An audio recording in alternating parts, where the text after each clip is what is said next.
Hello, you wonderful people out there in the dark. Thank you for joining me today. A little later, we're going to go out to Knott's Berry Farm. It's an amusement park in Orange County. It, like Disneyland, is closed, of course, because of COVID-19. But Knott's Berry Farm had some great success. Recently, they sort of opened the park. The amusements aren't open, the rides aren't open, but they sort of allow you to walk around, experience some of that energy. And this is the Taste of Merry Farm, which is, I guess, food and drinks for the Christmas and fall season. So it should be interesting. And I know what some of you are thinking, why haven't I done a vlog of Disneyland? That's actually coming soon. In a couple of weeks, I'm going to be going to Orlando, my first trip to Walt Disney World, and I'll be bringing the camera along and try to capture some of that adventure. Now, I am a new Disney file. It's been an important part of my life for, I guess, the last year or so. I had been there for years and years and years and years and years. And my friends and colleagues at work, one evening we went there, and it opened something back up, or brought something back to life that I thought was long dead in me. And I thought Eric Severeid's quote sort of summed it up perfectly. And basically what he said was, what Disney seemed to understand was, though there's very little, grown up in a child, there's a lot of child in every grown up. And to a child, this weary world is brand new, it's gift wrapped. And I think Disney tried to keep it that way, for adults, sort of escapism from reality. And Disney probably did more to heal or at least soothe troubled human spirits than all the psychiatrists in the world. And it certainly has helped me find some joy in my life and stuff again. But we're not here to talk about Disney. That'll be Disney World in a couple of weeks. I have been to DCA. They just opened Buena Vista Street. I'll show you a couple of pictures, but I'm going to do my first Disney vlog again at Orlando. Today's about Knott's Berry Farm. So a brief history before we go.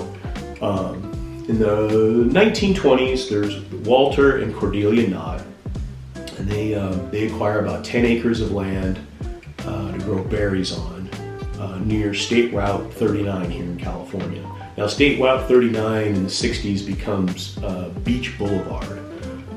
But basically, they're selling berries and some pies on a little roadside stand. About 1927, they acquire another 10 acres. Things are going well. Again, roadside stand, just selling berries and pies.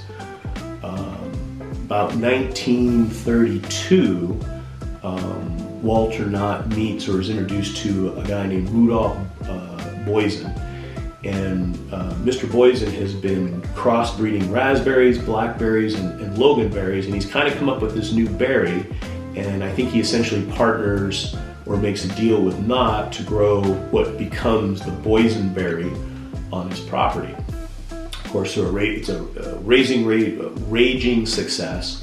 Probably 1934 or 35, due to the success of these pies. And I think now we're in the midst of the Depression.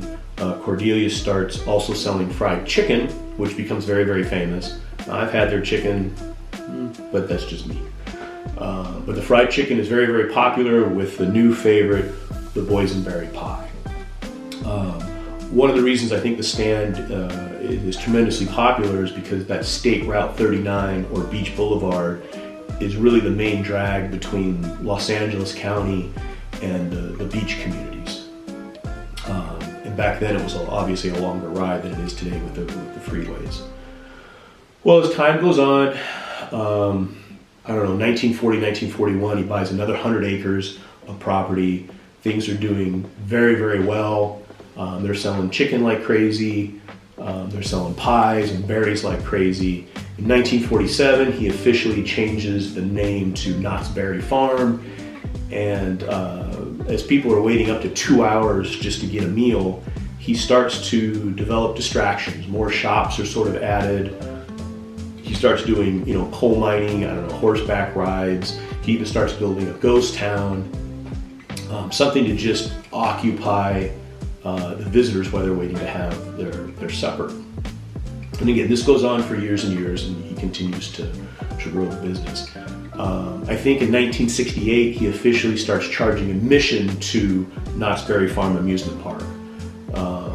Now Cordelia, she passes away in 1974. Mr. Knott passes away in 1981, but his family continues to run the business, I don't know, another 14, 15 years, and continues to grow. So in the mid-90s, the kids or the grandkids decide to basically sell off the property. And I believe they approached Disney initially, but Disney was still reeling from their failed Disney America experiment. And I think the thought was Disney would, if they bought Knott, they would wipe out everything that Walter sort of started to create their own park. So they ultimately ended up selling to a company called, I think, the Cedar Fair Entertainment Company, which has run it since the, mid to late 70s. They also took their jelly and jams and stuff. I think they sold that to ConAgra, which eventually sold it to J.M. Smuckers, which is why you get the Knott's Berry Farm jelly in the stores today. Now, I've not been to Knott's Berry Farm in probably 25, 28 years during the day, so I'm sort of excited to walk through the daytime. Most recently, I have taken my nephew Nathan, it's been a couple years now, to Knott's Scary Farm, which is something they do obviously during Halloween time in the evenings. They shut the whole park down and they turn it into kind of a giant haunted house, if you will. We can talk about that later. But anyway, so we're gonna head out shortly to Knott's Berry Farm, sort of see what that's all about. There's plenty of vlogs, obviously, that have already been done on this, so I don't think I'll be showing you anything you haven't seen before, but it'll be through my eyes. And then, like I said, we will get to Disney. We'll start our first Disney vlog in a couple of weeks when I go to Orlando. Anyway, let's check it out. Okay, I've arrived here at Knott's Berry Farm. I'm gonna have to mask up, go through a temperature check and security, and then we'll see what this event is all about. Okay, so I made it into Knott's Berry Farm. Let's walk around and see what's going on. First time here in the daytime, and like I said, 25, 28 years. So for $40, I'll give you a card, give you an idea. These are all the potential samplings today. Side 1 and side 2. I think we'll just wander around a little bit and see what happens. So there's the world famous log ride. Water's running but no logs. It's actually a pretty quiet day, except for that screaming kid.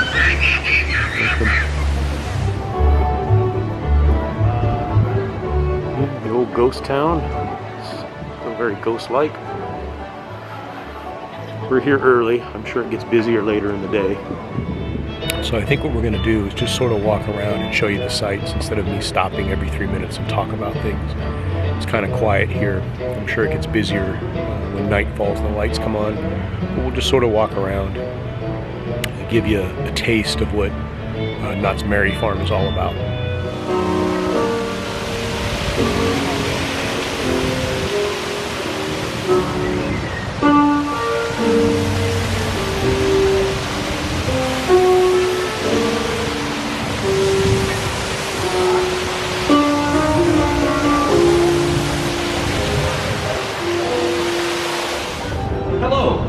All of us here at Knott's, we are glad to have you join us for a taste of Berry Farm.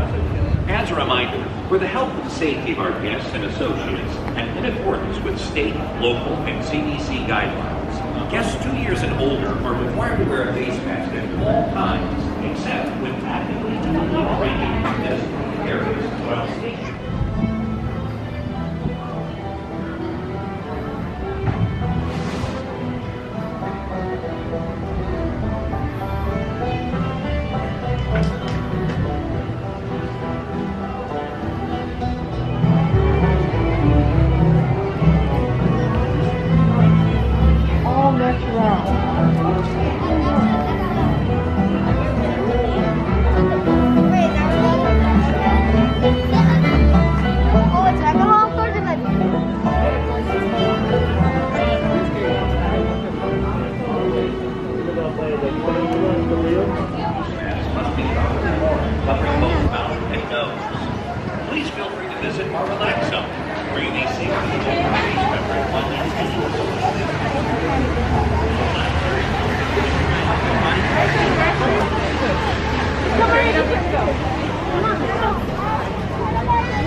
From all of us here at Knott's, we are glad to have you join us for a taste of Mary Farm.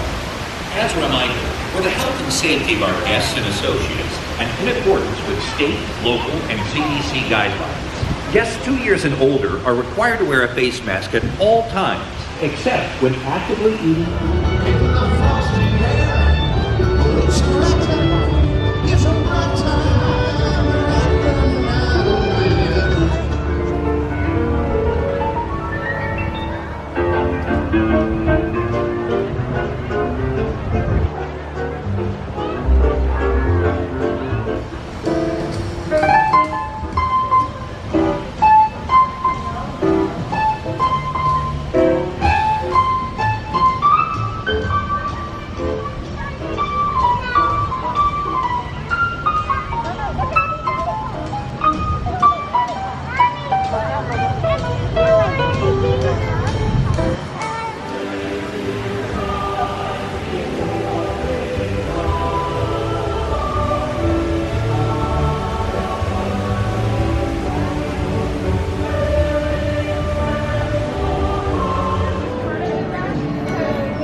Okay, like I said earlier, I thought I would just show you the sights and sounds without me stopping and hearing my muffled voice through a mask.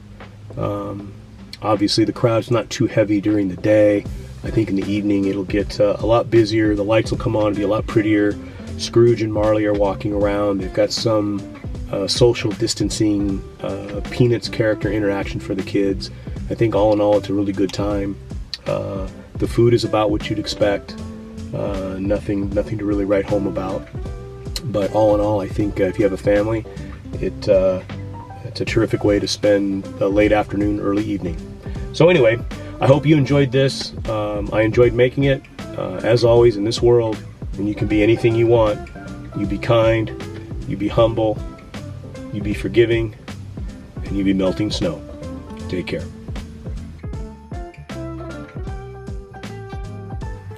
Okay, just a quick postscript.